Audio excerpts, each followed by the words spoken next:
You're listening to Packers Talk Network. Packers Talk. You're listening to No Huddle Radio on the Packers Talk Radio Network, your home for in-depth and thoughtful Packers analysis. I'm your host, Gil Martin. My co-host is my good friend, Sean Tehan. In addition to this show, I write for the PackersPost.com and Cheesehead TV. And Sean was a TV sportscaster in Minnesota. We're here to talk Packers because you're all here for one thing, and that's a love for Green Bay football. Sean, how's it going? It's going, man. I'm ready. I'm ready for football season. The draft's over, and now it's just a long wait until the football season. How about you, Gil? I am always ready for the football season, and doing well. Just looking forward to seeing some of these players out on the field and getting preparations for the next season underway. Yeah, and in case you want to, those who are listening in, tuning in, those who want to prepare for the 2025 season, Wisconsin's own Ticket King has got you covered. Our show is sponsored once again by Ticket King. For over 30 years, Ticket King has been providing Packer tickets to Packer fans, as well as Bucks, Brews, and Summerfest tickets. You can find them on the web at theticketking.com or visit their locations in Green Bay and Milwaukee. Again, that's theticketking.com. You can see it right there on your screen if you're following with us on YouTube today. Remember to support local Wisconsin businesses. And remember, you can watch every episode of No Huddle Radio on Packers Talk Network with Gil and myself on YouTube. Click on that bell, turn the notifications on. Join the discussion, chat with us live.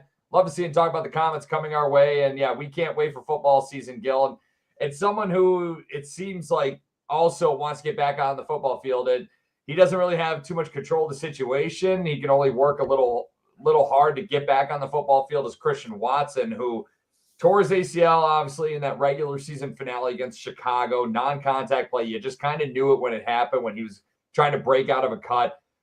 He's going to be out for a while, but he spoke to the media for the first time. He spoke to WLUK specifically earlier this week. First time since the ACL tear against the Bears. Said the rehab process is going really well.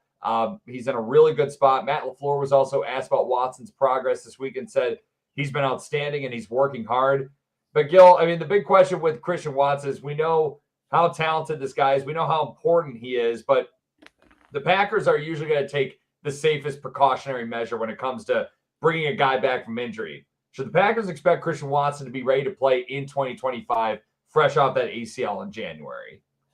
Yes, at some point, but how much they can expect him to do, how close to 100% will he be? That's a whole different question. I would say once we get into the second half of the schedule, you start monitoring, how close is he? When will he be able to start practicing? But I do not expect that Christian Watson is going to be, seeing the field for 70% of snaps anytime. Maybe at the very end of the season, and if the Packers are in the playoffs, maybe then. But I think it's going to be a gradual approach. As you said, the Packers like to be conservative, and they should be conservative. But boy, oh boy, this is the timing of this in Christian Watson's contract year.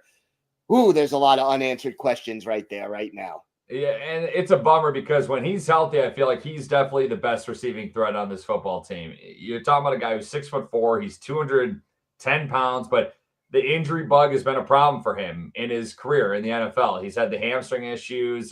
He had issues with drops earlier in his career, very early in his career. And then he has his healthiest season on record this past year. It seemed like he got those hamstring issues out of the way and behind him, but then he tears his ACL in the final game of the regular season and could miss most, if not maybe all of 2025.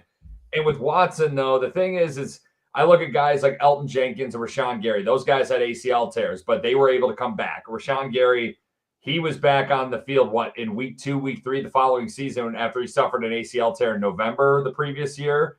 And then Elton Jenkins had a November ACL injury, and he was ready to go by week 2 of the next season. So you use that measure, maybe at best case scenario, Watson may be back by November, 10 months after the injury or so. But I think that's very optimistic thinking in a way. I do think though, Watson, the thing is, I love this kid because he's super talented. I don't think I think he's been fairly uncriticized for far too many things. He's always got the right attitude. Guy's got the same demeanor and attitude if he doesn't get a pass on his way or if he has 3 touchdowns in a game. He's awesome, and he's the kind of guy you want on this team. But NFL so much, it's not really if you can play, but if you're able to play. And Jair Alexander hasn't been available to play the last few years, and there's currently a standstill with Jair's future with the Packers. Obviously, nothing to really discuss today regarding that. But with Christian Watson, he's a guy who he wants to play, he wants to be out there, but he just hasn't been able to go. And the Packers will take it slowly, but I feel like Watson's going to be a guy who's going to champion this rehab and this recovery process. Look, I have never questioned his work ethic. I have never questioned his attitude. The only thing that I've questioned about Christian Watson, and I think most Packers fans and most experts have also questioned it, is his consistency. Yeah. And, when he is on, I mean, we remember that 3-touchdown game against Dallas. That was his breakout game. He is capable of dominating and taking over a game, but he's also dropped a few too many passes. And he has, for lack of a nicer way to put it, he's been invisible at times in some games. Now, he, just by his presence and his skill set, creates opportunities for other players. So he could be a guy who catches 1 pass for 9 yards in a game and still has an impact on the ultimate outcome of the game and allowing the offense and some of his teammates to make big plays. But when you have a weapon that has the potential that Christian Watson has, you want to find that sweet spot where he's able to do it. Look, not everyone's going to have a great game every week, but you want to see more production and more consistency from Christian Watson. And the timing of this injury is just so frustrating because it is his contract year, because the hamstrings were finally seemingly straightened out, and just to have it, fall apart for him like that is just frustrating. And what do you do if you're Brian Gutekunst now? You just drafted a wide receiver in Matthew Golden in the 1st round. You added Savion Williams in the 3rd round. You have to decide whether or not to give Christian Watson a new contract, probably based on a handful of games at the end of this season that, you may not see him at 100%. So how do you make that decision? It's just such bad timing. It really, really is. And it is. And I feel like the Christian Watson injury from that final game of the regular season, that was where the immediate need that was needed from the draft was definitely wide receiver, where I feel like obviously corner, depending on what happens to Jair Alexander, if he's not going to be a Packer anymore, that could obviously come up to be a pressing need if the Packers were to part ways with Jair Alexander eventually. But receiver was their number one need. It was because of the Watson injury. So that's why they had to draft Matthew Golden. I feel like they had to draft Savion Williams, just get more competition in there. Matthew Golden being a big burner that he was at Texas, you need that guy who could provide that specific skill set to the offense, who could just stretch the field vertically. With Watson, though, I wonder too, because Gil, I don't know, correct me if I'm wrong with this, but I'm pretty sure there is something in the CBA where if a guy who's entering a contract year is put on season-ending IR before roster cutdown day, before the initial roster comes out, meaning if they're placed on IR, they cannot return that season at all. And would essentially his contract toll to next year, would he get essentially another year, and he'd just get a redshirt season essentially? I don't know if that's true, but I want to know. It's possible. I would have to look into that. But I mean, more realistically, he's going to start the season on the PUP list. And therefore, I don't think you want to shelve him for the entire season. I just think, like, if you still have Christian Watson, and let's say he comes back, even if it's Thanksgiving, okay, and he's there for the last 4 or 5 regular season games, that's like a trade deadline addition. Yeah. Late in the season and into the playoffs. And by the way, shout out to Bill in the chat room there, who said, don't forget Christian blocks well. And he does. He has good size. He blocks well. And the Packers value that when you think of all the bubble screens and wide end arounds and the way that you need to block for the running game. So, Matt LaFleur loves his receivers to be good blockers, and Watson does add that dimension as well. And what I love too, it's like Watson is a willing blocker. He's a good blocker too, because he's a big body out there. And you see if he can help spring a big run. You ever see that the highlights afterwards? He's celebrating. He's not upset like, oh, I didn't get the ball. He's legit celebrating like he just scored a touchdown. Again, it just speaks to the unselfish nature of this kid, and it speaks to how great of a teammate he is. The team goals are bigger than his goals, and I just want that guy in the locker room long term in Green Bay. I just hope his knee reacts properly after this injury. I would like the Packers to sign him to a new deal, assuming he checks out okay and returns. And I don't expect him to be 100% this year at all. But if he even shows flashes and is a little more consistent, I just, even if you sign him to a 1 year prove it kind of a deal, so he could be healthy and he could show not just the Packers, but maybe the rest of the NFL, this is what I can still do post knee injury. I want him in Green Bay beyond 2025. And the Packers, I mean, the team doctors, they'll know where he's at when we get near the end of August, when they have to make that decision. But I would think pupless would be reasonable. And yeah, if you can get him back by Thanksgiving, end of November, December, if you get him for the final run in the regular season, like you said, Gil, that's a perfect way to put it. That's a trade deadline acquisition, and that's a big boost potentially to your offense. It's going to be interesting, though, because this receiver group is going to look a lot different with those 2 high draft picks coming in this year. And it's a group that could look completely different in a couple of years by this time next year when we're on these airwaves, together, Gil. And a position group on the Packers, I'm going to segue to our next topic, that got a total makeover from 2023 into 2024 for the most part, was the safety group. And we've graded every single position group so far except for the safety group. The safety group is the final group left to go, Gil.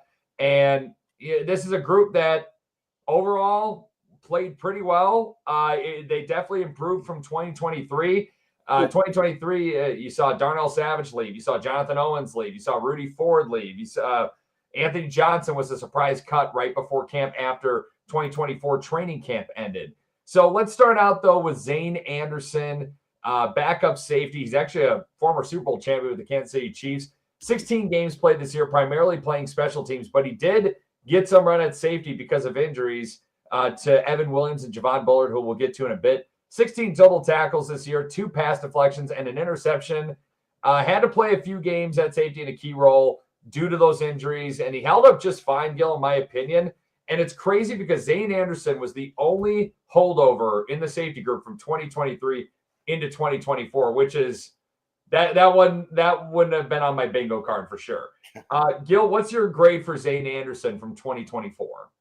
Again, this just grading him as a safety. I'm not doing a special teams grade because he grades out really nicely on special teams. I gave him a B-. I think he was better than expected in a limited role. He had barely seen the field on defense, only in mop-up duty, really, up until this point. And he was a pleasant surprise, but he didn't see a lot of playing time. I liked what I saw from him. It was close to a B, but I stuck with a B-. And I was around the same realm. I was a little harsher on Zane Anderson. I gave him a C+. The play definitely dropped off at safety when he was in there, but he held up a lot better than I thought he would. He was better than Eric Stokes at corner. He was better than he was better than most of the safeties from the year before. He really was. And he had that interception against the Saints. I know they weren't playing anyone. It was that shutout, the first shutout of the NFL season last year. And he also he played some big moments in that Detroit Thursday night game and made some big plays in that game. Just unfortunately, just a little bit came up a little short at the end. But Zane Anderson was a nice player for the Packers when he had to fill in duty. I don't want him being my full-time safety. No. But as a substitute, hey, I'll take it. He adds depth. He's a good leader. He's good in the locker room and special teams. He's one of their core special teams guys. So I like his contributions. And I think he'll be back this year, assuming that he doesn't get beat out in special teams. I think that's the key for him is special teams. Rich Bisaccia is still the associate head coach. He'll have big say if Zane Anderson stays or goes this year coming up. Now, Evan Williams, the one of their fourth round picks from the 2024 NFL draft. In his rookie year, well, he was pretty good, Gil. 13 games, 49 total tackles, had a tackle for loss. I remember that tackle for loss. That was against Kyler Murray in the open field, one-on-one situation. He dominated that situation. 3 pass deflections and an interception. Overall, Gil, Evan Williams, just a smart player, a good tackler, and he became a really nice fit next to Xavier McKinney on the back end of the defense. What was your grade for Evan Williams from his rookie year? I gave him an A-. I love this kid. He is smart. He works hard. He is determined. And I think he sees the field really well. He did still make a few rookie mistakes. That's what kept him from an A in my book. But he far exceeded expectations for a 4th-round pick. And, the secondary solidified when he became the starting safety and they were able to move Javon Bullard to slot. I think that really had an impact on the secondary, and I think this kid can still get better. So I'm enthused about the future of Evan Williams. Evan Williams, I gave a B+. I was right there. I almost gave him an A-, but B+ I felt like was kind of appropriate because I don't think he was the best rookie defensive back this year in the NFL, but he was definitely up there, and he was impressive. And I think he's a nice fit on the back end of that defense next to Xavier McKinney, and a heck of a find around for. The only concern I have going forward with Evan Williams is I hope he still has room to grow potentially. And because I feel like he was a guy who was definitely ready for the NFL coming out of Oregon. He was pro ready. And I hope it's not Ha-Ha Clinton Dix 2.0, where Ha-Ha Clinton Dix was so good his rookie year, but he never got better. And that's why the Packers moved on. That's why teams moved on quickly, because his game never grew from his rookie year, and teams knew how to beat him and they figured him out, what he was good at, what he was bad at. And I hope Evan Williams is not the same scenario, but he's a guy, though, he did battle some injuries. He's a little small, but he plays much better for what his size is. And B+, though, I think is a fair grade. I think A- is a very fair grade too. We're always close. It's amazing how our grades are. We are. It's just could you imagine? It's like, I feel like if these guys are on ratemyprofessor.com or something like that, ratemyprofessor.com, it'd be like, well, Gil Martin's he's a little easier on the grades. Professor Tehan, no, you don't want that guy. He'll dock you a few GPA points. So that's where we're at. But it's actually the tide's gonna kind of turn right here with Javon Bullard, rookie 2nd-round pick out of Georgia in 2024. Played 15 games as a rookie, led all Packers defensive backs with 90 total tackles. That was 3rd overall on the team. A couple tackles for loss, a pass deflection, a fumble recovery. Gil, like you said, he played in the slot quite a bit. His starting position isn't quite set. We don't really know where he's going to be playing or if he's going to be playing a whole lot this upcoming season. What's your grade for Javon Bullard going after the 2024 season? I gave him a C+. I think he showed a lot of promise, but I did not see, like, his coverage numbers were a concern. He's better, I think, closer to the line of scrimmage. Mm-hmm. And look, he's a rookie. Most rookies struggle. They have adjustments to make. And I think also the fact that he played some safety and some slot may have slowed down his progress. I'm very interested in seeing what kind of second-year jump, if any, we get from Javon Bullard, because the talent is definitely there. But if you look at the completion percentage that opposing quarterbacks had when throwing to him, it just wasn't what we want to see. I'm a little more bullish on Javon Bullard than you are, Gil. I gave him a slight bump up. I gave him a B-. So my rate to my professor grade's going up just because of that. And with Bullard, like you said, he was flipping between safety and slot. He was moving around quite a bit.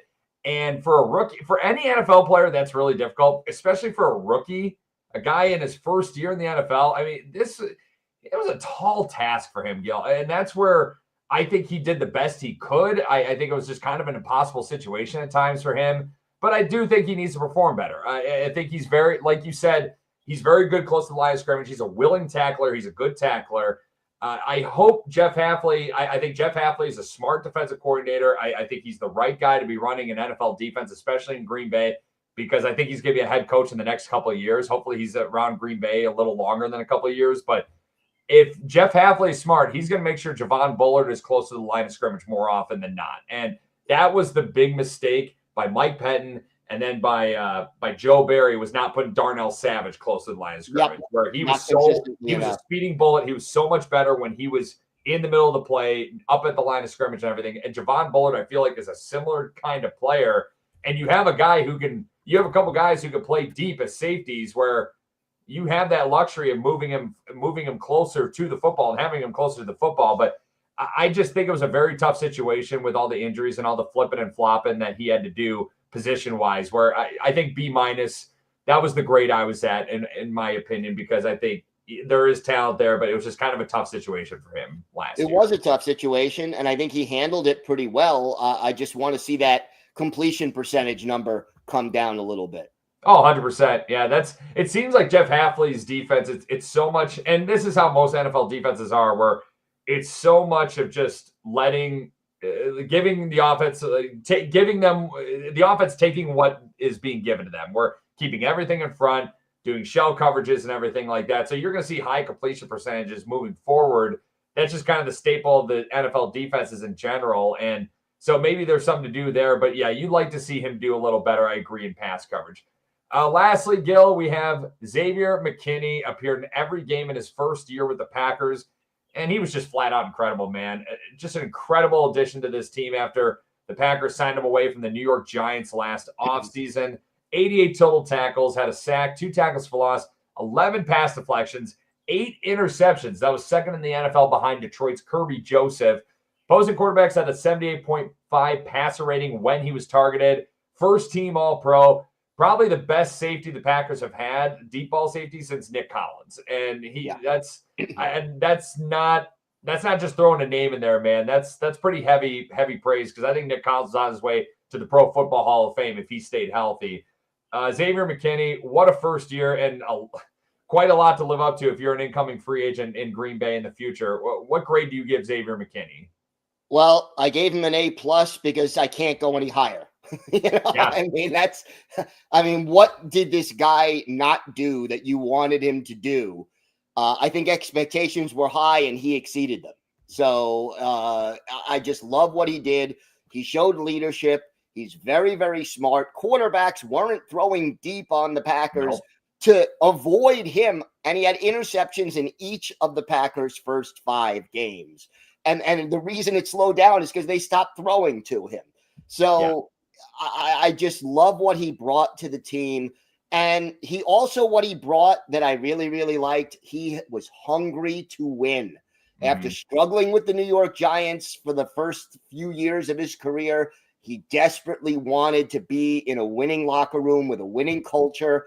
And that hunger was part of helping that Packer defense improve. Hard for a guy like that, where he was at Alabama, where he was winning all the time, and then going to the New York Giants, who have just been complete dysfunction for the most part for those 4 years that he was with the Giants in the Big Apple. And I gave Xavier McKinney an A+ as well. This is just there's no other way to put it. And it was interesting because I do remember there was some criticism of the signing because the safety market was so rough last offseason, if you remember, in free agency, where safeties were getting cut left and right. And Xavier McKinney got a ridiculous contract. And people were like, why are the Packers paying this guy when there are so many good safeties available in free agency who you can get for nickels on the dollar, essentially? But Xavier McKinney proved where it's like, if anything, he's underpaid now, man, because he was like, he's lived up to that contract already. And like you said, Gil, people stopped throwing towards Xavier McKinney. They stopped throwing deep. And that was the Nick Collins effect. That's exactly the kind of effect Nick Collins had when he was a Green Bay Packer. So it's so eerily similar. I don't know if McKinney's better than Collins, I would say right now, than when Collins is in his prime, but he's definitely on his way. Yeah, he is. And look, can he duplicate what he did last year? I don't know. That's a tall ask.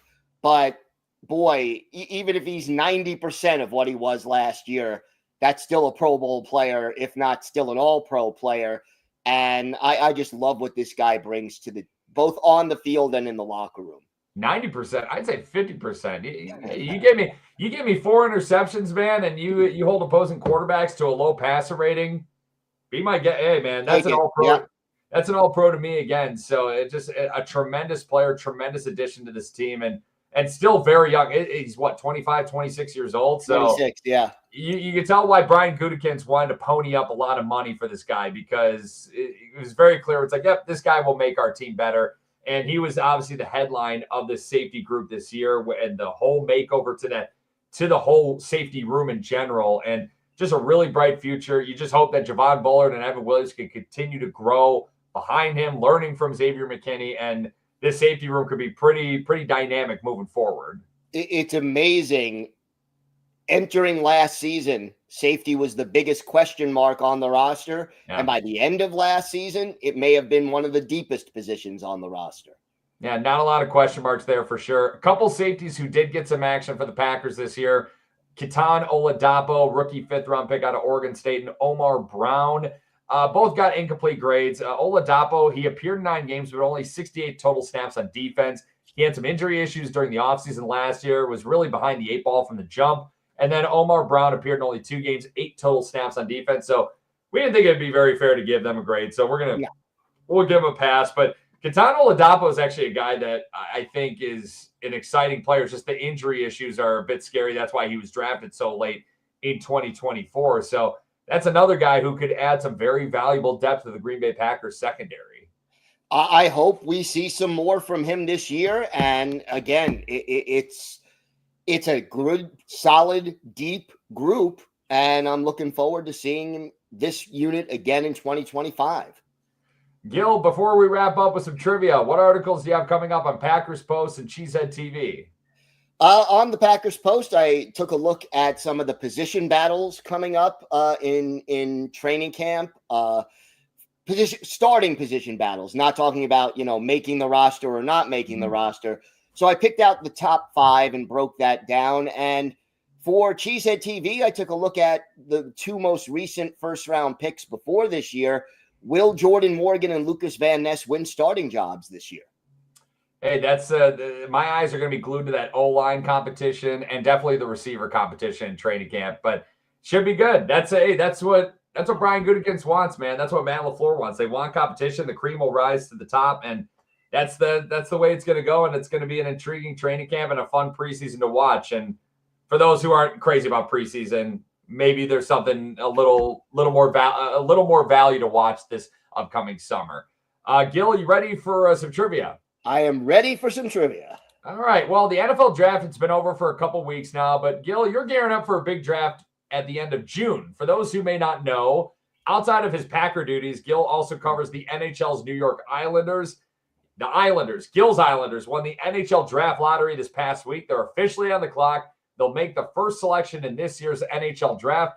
Now, us Packer fans don't really know what it's like to have the first overall pick in the draft. Product of success, really. They've never had the first overall pick in the NFL draft during the Super Bowl era, but they've had picked first overall twice in their entire franchise history. Wow. Gil, name both number 1 overall draft picks in Green Bay Packers history. Okay. One of them I think is, I'm not going to say easy, but someone who I think Paul Hornung comes to mind right away. Paul Hornung is one of them, yes. And those who are listening and tuning in on the chat right now, this is going to be a tough one. If Gil, if you pull this rabbit out of the hat, I'll be impressed. But if anyone knows who the other number 1 overall pick is, don't look at Google. Don't. I will know if you did. But if you know, I'm just going to let you know it was before 1960, so before the Super Bowl era. And the other number 1 pick made by the Packers, number 1 overall pick in their entire franchise history. If anyone in the chat knows it, chime in. I'd be very impressed. Oh, wow. This is Gil, I'm telling you, I didn't know this. Like, I knew Paul Hornung. I didn't know this. Yeah, Paul Hornung came to mind immediately. But okay, I know the year because it had to be 1959 because the Packers' worst ever season was 1-10-1 in 1958. You're onto something, yes. But remembering who that pick was is not in the cards right now. Well, let's see. Ray Nitschke, Daryl, no. Ray Nitschke was not drafted number 1 overall. But hey, good guess. Honestly, you guys, I'm gonna read this, and you're just gonna be like, seriously, who? And so you ready for it, Gil? Anyone else ready. Get ready? Because it's gonna be impossible to guess. So I'm just gonna read it off right now. So 1 was running back Paul Hornung, 1957, number 1 overall pick out of Notre Dame, the Golden Boy, obviously Pro Football Hall of Famer, one of the greatest Packers of all time. The other one, quarterback Randy Duncan out of Iowa, 1959, the number 1 overall pick. So again, with Hornung from Notre Dame, the Golden Boy, Packers' first overall number 1 overall pick of the franchise history. 9-year playing career with the Packers, registered more than 5,000 total yards of offense, scored 62 touchdowns. Huge part of those Lombardi years in Green Bay, and he wore the jersey number 5. It's not retired by the Packers, but since Don Mikowski, no one's really worn that jersey. So he did have the gambling issues when he played in Green Bay that he was kicked out of the NFL for essentially, or suspended for a season. Probably why his number hasn't been retired. But Gil, with Randy Duncan, though, he was easy to forget because he never played one single snap for the Packers. 2 years. Canada. Yeah, 2 years after he was drafted by the Packers in 1961, he appeared in 2 NFL games with the then Dallas Texans. He completed 37% of his passes, threw 1 touchdown and 3 interceptions, was sacked 9 times in those 2 games. So yeah, that's why Randy Duncan. Now you know for anyone who goes to a trivia night and you get asked this question. Now you know Randy Duncan is one of 2 picks that was picked number 1 overall by the Packers in franchise history. Gil, have you ever heard the name Randy Duncan? I have heard the name, but again, like we said, he never played a snap for the Packers, so it doesn't come to mind easily. Let's put it that way. Daryl said I was too young at the time to know who was the number 1 overall pick. Yeah, Gil and I as well, Daryl. We're all in the same boat, brother. So we totally get it. But yeah, so I felt like that was fun trivia. NHL draft, is there like an Ovechkin or a Crosby in this year's draft? Or not this year. No, of course. Go figure. Your Islanders get when you finally win the lottery, there's no generational talent. There's no Austin Matthews. There's no Connor Bedard. No. But hey, well, you got the number 1 pick. Hopefully, it's still better than picking 10th, right? I mean, that's Hopefully, you get a generational talent that we just don't know about yet. You never know. So you never know. All right. Well, that is going to do it for us this week. We'll be right back here next week. Follow us on Twitter at Packers, or to ask us questions, or you can email us at gbpackerssean@gmail.com. Make sure you're subscribed to Packers Talk on iTunes, Google Play, Spotify, YouTube, or wherever you listen to podcasts. Big thanks to PackersTalk.com for powering our show. Thank you for listening. Until next time, go Pack Go. Go Pack Go.